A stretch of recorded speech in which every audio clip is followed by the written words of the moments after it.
नमस्ते दोस्तों, स्वागत है आपका पंकज क्रिटिक्स पर। आज एक ऐसी पहेली सुलझाते हैं। आजकल आप टीवी देखते होंगे तो हमारे राहुल बाबा और उनकी पूरी पलटन एक ही राग अलाप रही है। महंगाई महंगाई महंगाई आ गई, जनता सड़क पर है, सिलेंडर महंगा हो गया। लेकिन दोस्तों, जरा ठंडे दिमाग से सोचिए, आज दुनिया के क्या हालात है। रूस और यूक्रेन के बीच सालों से युद्ध चल रहा है, मिडल ईस्ट में आग लगी है, दुनिया के बड़े बड़े देशों में पेट्रोल के दाम 2 गुने हो गए हैं। लेकिन भारत में मोदी सरकार ने आज भी ग्लोबल क्राइसिस के बावजूद कीमतों को उस स्तर पर नहीं जाने दिया जहां वो जा सकती थी। अब सवाल ये है, फिर भी दाम थोड़े भी बढ़े क्यों? इसका जवाब मोदी सरकार के पास नहीं, बल्कि पिछली कांग्रेस सरकार की उन फाइलों में दबा है जिन्हें आज मैं आपके सामने खोलूंगा। ये कहानी है उस उधार की जिसने भारत की जड़ों को खोखला करने की पूरी तैयारी कर ली थी। चलिए चलते हैं 2008 में। तब डॉक्टर मनमोहन सिंह जी की सरकार थी। उस वक्त भी कच्चे तेल के दाम बढ़ रहे थे। अब एक ईमानदार सरकार क्या करती? या तो जनता को सच बताती या टैक्स कम कर दी। लेकिन कांग्रेस ने शॉर्टकट अपनाया।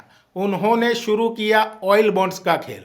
मनमोहन सिंह जी ने खुद अपने भाषण में माना था कि 2008 में 2 लाख करोड़ का घाटा था। इस घाटे को छुपाने के लिए उन्होंने 1.5 लाख करोड़ के ऑयल बॉन्ड्स जारी किए थे। आसान भाषा में समझे तो तेल कंपनियों से कहा, भैया अभी जनता को सस्ता तेल दो, तुम्हारे पैसे हम बाद में ब्याज समेत चुकाएंगे। ये वैसा ही है जैसे आप पड़ोस की दुकान से उधार पर घी मांगकर दावत करें और बिल अपने बच्चों के नाम फाड़ दे। मनमोहन सिंह जी ने अपनी स्पीच में बड़े गर्व से कहा था कि ये सारा कर्ज हम अगली जनरेशन यानी आप पर और मुझ पर डाल रहे हैं। अब मजे की बात देखिए, ये कर्ज बढ़ता गया।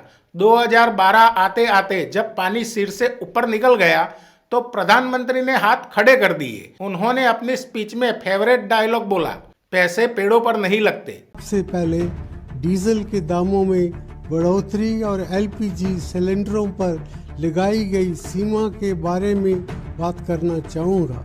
हम अपनी ज़रूरत के तेल का करीब 80% आयात करते हैं और पिछले 4 सालों के दौरान विश्व बाजार में तेल की कीमतों में तेज़ी से बढ़ोतरी हुई है।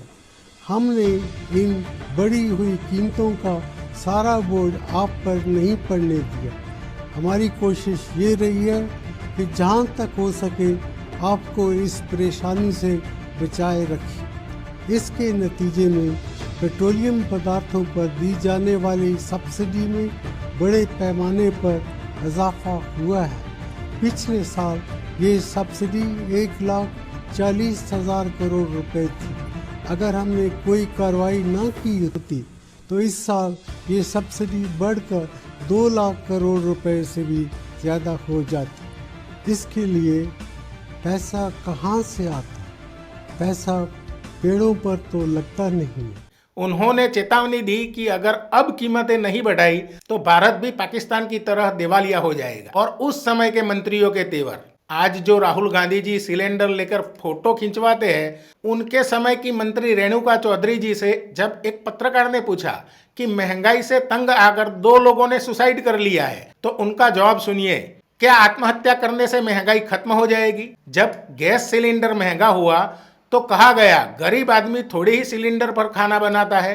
फिजूल के हौसला दिला दिए पब्लिक को कि कोई शॉर्टेज नहीं होगी। तुरंत सिलेंडर का दाम बढ़ा दिए, रेस्टोरेंट बंद हो जा रहे हैं। प्रधानमंत्री जी क्या कर रहे हैं जब पार्लियामेंट जारी है? आप क्या कहना चाह रहे हैं कि आप इतने गरीब हैं कि आप 900 रुपये नहीं दे सकते सिलेंडर के लिए? हम गरीबों के लिए है वो। आप क्या कहना चाह रहे हैं कि एलपीजी आम गरीब इस्तेमाल करता है? जब आप चाहते हैं आप गरीब में जुड़ जाते हैं, नहीं तो बड़े अमीर हैं आप। ये बहुत अच्छा तरीका है।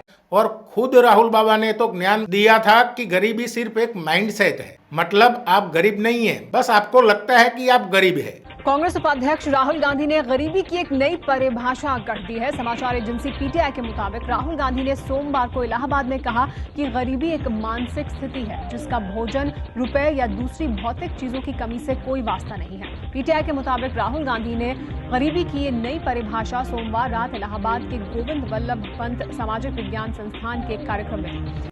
क्या गजब का मजाक था जनता के साथ। अब आते हैं आज के दौर पर। जो ऑयल्स बॉन्ड 2008 में लिए गए थे वो 2018 में मैच्योर होना शुरू हुए, यानी आज की सरकार को वो 10-12 साल पुराना उधार चुकाना पड़ रहा है, वो भी भारी भरकम ब्याज के साथ। 2009 के बॉन्ड्स का जो हिसाब 1,44,186 करोड़ से ऊपर पहुंच गया, उसे आज की सरकार अपनी जेब से भर रही है। लेकिन कांग्रेस वो तो अपने ही बिछाए जाल में फंस गई। कल ही उन्होंने एक पोस्टर निकाला मोदी सरकार को घेरने के लिए, लेकिन फोटो लगा दी 2011 की। उस फोटो में लोग यूपीए के राज में गैस की लाइनों में धक्के खा रहे थे। जब सोशल मीडिया पर लोगों ने याद दिलाया कि भैया ये तो तुम्हारे समय की फोटो है, तो चुपचाप ट्वीट डिलीट करके भाग गए।